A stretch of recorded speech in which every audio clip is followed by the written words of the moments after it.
আসসালামু আলাইকুম। আজ রসায়ন নবম দশম শ্রেণীর জাতীয় শিক্ষাক্রম পাঠ্যপুস্তক বোর্ড বাংলাদেশ বই থেকে দ্বিতীয় অধ্যায় পদার্থের অবস্থা সম্পর্কে কিছু বিষয় আলোচনা করতে যাচ্ছি। আজকের আলোচ্য বিষয় হচ্ছে পদার্থের অবস্থা। এর মধ্যে থাকছে পদার্থ কাকে বলে এবং এর অবস্থা। তাহলে শুরু করা যাক। পদার্থ বলতে আসলে আমরা কি বুঝি সেখান থেকে শুরু করি।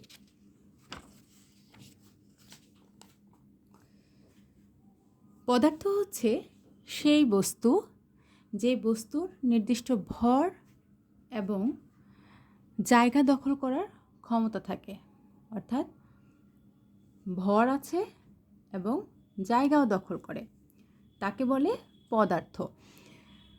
তো অনেক সময় অনেক বাচ্চা প্রশ্ন করে, ভর আর ওজন একই জিনিস?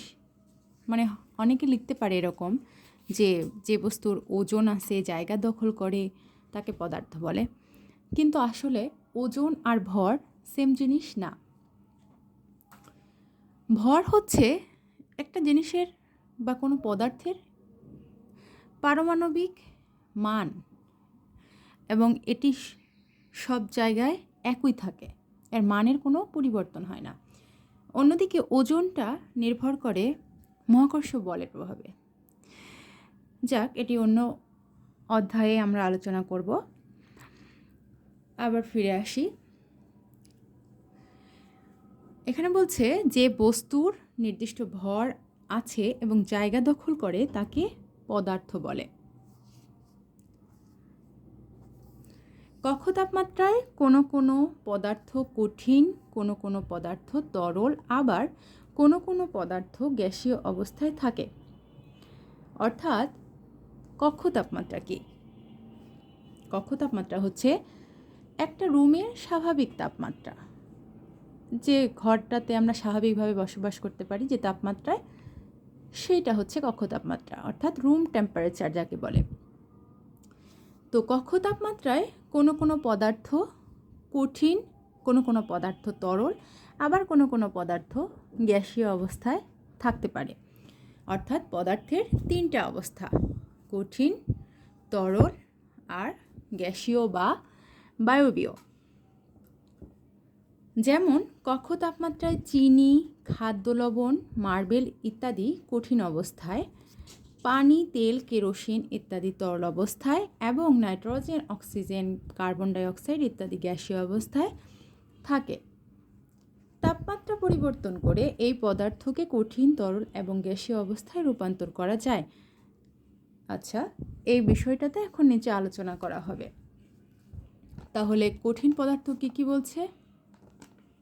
যে চিনি, খাদ্য লবণ, মার্বেল এটি হচ্ছে স্বাভাবিক তাপমাত্রায় কঠিন পদার্থ, আর পানি, তেল, কেরোসিন এগুলো হচ্ছে স্বাভাবিক তাপমাত্রায় তরল পদার্থ, আর নাইট্রোজেন, অক্সিজেন, কার্বন ডাইঅক্সাইড এটি স্বাভাবিক তাপমাত্রায় গ্যাসীয় বা বায়বীয় পদার্থ। এবার আসা যাক কঠিন পদার্থ, সলিডস। কঠিন পদার্থ কি? কঠিন পদার্থ হলো যেই পদার্থের নির্দিষ্ট ভর, নির্দিষ্ট আকার এবং নির্দিষ্ট আয়তন আছে। অর্থাৎ তিনটা জিনিসই থাকতে হবে: ভর থাকতে হবে, এর আকারও থাকতে হবে, আবার আয়তনও থাকতে হবে। সব পদার্থের কণাগুলোর মধ্যে এক ধরনের আকর্ষণ বল থাকে। এখন আকর্ষণ বলটা কি? আকর্ষণ বল হচ্ছে একটা পদার্থের মধ্যে যে কণাগুলো থাকে, এই কণাগুলোকে একত্রে ধরে রাখার জন্য একটা শক্তি, সেটাকে বলছে আকর্ষণ বল। তো একে আন্তঃকণা আকর্ষণ বল বলা হয়। এখন আন্তঃকণা আকর্ষণ বল এটা স্বাভাবিকভাবে সহজভাবে বোঝার জন্য আমরা বলতে পারি, একই পদার্থের কণাসমূহের মধ্যে বিদ্যমান পারস্পরিক আকর্ষণ বলকে আন্তঃকণা আকর্ষণ বলে।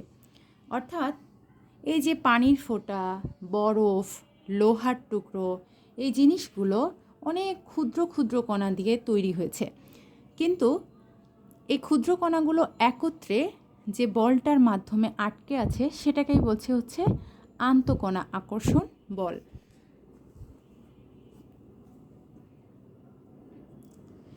তো কঠিন পদার্থের কণাগুলোর মধ্যে আন্তঃকণা আকর্ষণ বল সবচেয়ে বেশি। এই লাইনটি আমরা মনে রাখব। অনেক সময় পরীক্ষায় এসে থাকে যে কঠিন পদার্থের কণাগুলোর মধ্যে আন্তঃকণা আকর্ষণ বল সবচেয়ে বেশি কেন? তার কারণ হচ্ছে কঠিন পদার্থসমূহ অনেক শক্ত অবস্থায় থাকে, এদের নির্দিষ্ট আকার থাকে, এরা পরস্পরের খুব কাছাকাছি থাকে, এজন্য এদের মধ্যে আকর্ষণ বলটা বেশি। আমরা বইতে দেখি, এখানে বলা হয়েছে এই কারণে কঠিন পদার্থের কণাগুলো খুব কাছাকাছি এবং নির্দিষ্ট অবস্থানে থাকে, ফলে কঠিন পদার্থের নির্দিষ্ট আকার হয়। কঠিন পদার্থের উপর চাপ প্রয়োগ করলে এরা সংকুচিত হয় না। আবার তাপমাত্রা বাড়লে কঠিন পদার্থের আয়তন খুবই কম পরিমাণ বৃদ্ধি পায়। কঠিন পদার্থের কণাগুলো চলাচল বা স্থান ত্যাগ করতে পারে না, তবে নিজস্ব স্থানে কম্পন সৃষ্টি করতে পারে। তো বিষয়টি হচ্ছে কঠিন পদার্থের কণাগুলো আকর্ষণ বলের মাধ্যমে এমনভাবে আটকে থাকে যে এই কণাগুলো খুব দ্রুত ছোটাছুটি করতে পারে না এবং আয়তনেরও কোনো পরিবর্তন হয় না, স্থান ত্যাগ করে না, একই জায়গায় থাকে, কিন্তু এত কাছাকাছি থাকে যে এরা পরস্পর নিজেদের জায়গায় মানে কাঁপা অবস্থায় থাকে, যেটাকে বলছে কম্পন সৃষ্টি করে। এবার আসা যাক তরল পদার্থ।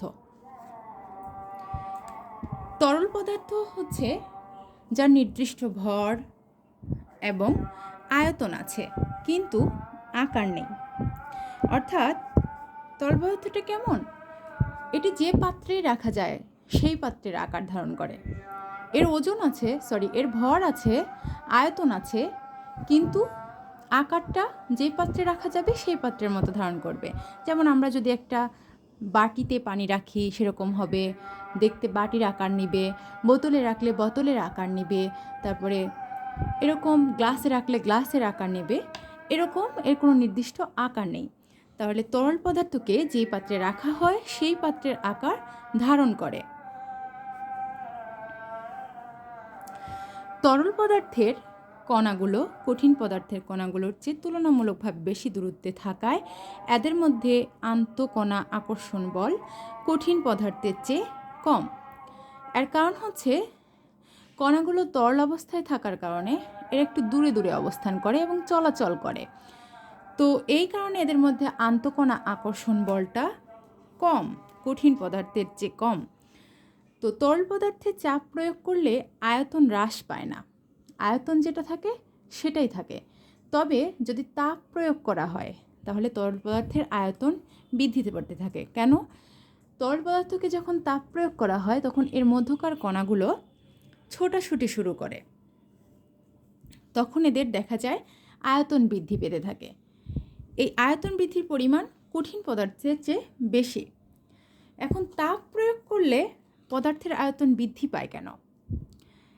আমরা দেখি একটা কাচের বোতল সম্পূর্ণ পানি ভর্তি করে রাখা হলে গরম করলে দেখা যায় কিছুক্ষণ পর পানি উপরের দিকে উপচে পড়ে। কেন পড়ে? আমরা যখন তাপ দেই এই তাপের কারণে ভেতরকার কণাগুলো ছোটাছুটি শুরু করে এবং এদের মধ্যে তখন কণাগুলো একটা থেকে আরেক দূরে সরে যেতে থাকে, আরেকটা জায়গা ফাঁকা হতে থাকে, এই জন্য আয়তন বৃদ্ধি পায়। তাহলে তাপ প্রয়োগ করলে তরল পদার্থের বৃদ্ধির কারণটা কি আমরা জানতে পারলাম। এবার আসি গ্যাসীয় পদার্থের ক্ষেত্রে। গ্যাসীয় পদার্থ কাকে বলে বা বায়বীয় পদার্থ? গ্যাসীয় পদার্থের নির্দিষ্ট ভর আছে কিন্তু নির্দিষ্ট আকার বা আয়তন নেই। তাহলে কি জানলাম? নির্দিষ্ট ভর আছে কিন্তু আকারও নেই, আয়তনও নেই। যে কোনো পরিমাণ গ্যাসীয় পদার্থ ভিন্ন ভিন্ন আয়তনের পাত্রে রাখলে পদার্থটি ধারক পাত্রের পুরো আয়তন দখল করে। যদিও বায়বীয় পদার্থ দেখা যায় না, কিন্তু এটি স্বাভাবিক দৃষ্টিতে যেইখানে রাখা হয় বা যেখানে থাকে সেটা পুরো জায়গায় দখল করে নেয়। এর নির্দিষ্ট কোনো আকার বা আয়তন নেই। এখন গ্যাসীয় পদার্থের কণাগুলো কঠিন ও তরল পদার্থের চেয়ে অনেক বেশি দূরে দূরে অবস্থান করে, তাই এদের আন্তঃকণা আকর্ষণ বল খুবই কম। কারণ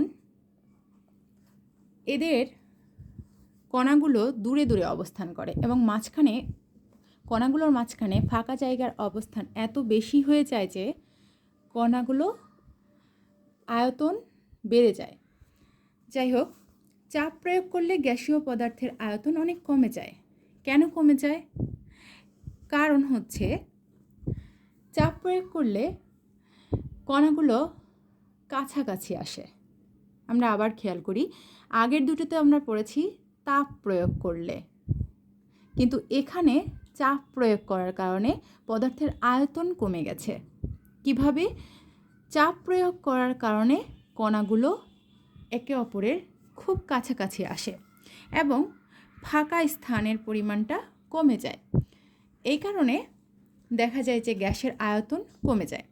আমরা একটা সহজ উদাহরণের মাধ্যমে এটা বুঝতে পারি। সেটা হচ্ছে, আমরা স্বাভাবিক জীবনযাপনে সাইকেল ব্যবহার করে থাকি। অনেকেই দেখেছি সাইকেলের পাম্পে মুখ বন্ধ করে হাতলে চাপ দিলে পাম্পের ভেতরের বাতাসের আয়তন কমে যায়। তার কারণ কি? কণাগুলো কাছাকাছি চলে আসে। তো সাইকেলের পাম্পের মুখ বন্ধ করার কারণে চাপ দেওয়া হয় এবং বাতাসের যে কণা এটি প্রচণ্ড কাছাকাছি চলে আসে এবং আয়তন কমে যায়। এটি হচ্ছে কারণ। যাই হোক, আবার তাপ প্রয়োগ করলে গ্যাসীয় পদার্থের আয়তন অনেক বেড়ে যায়।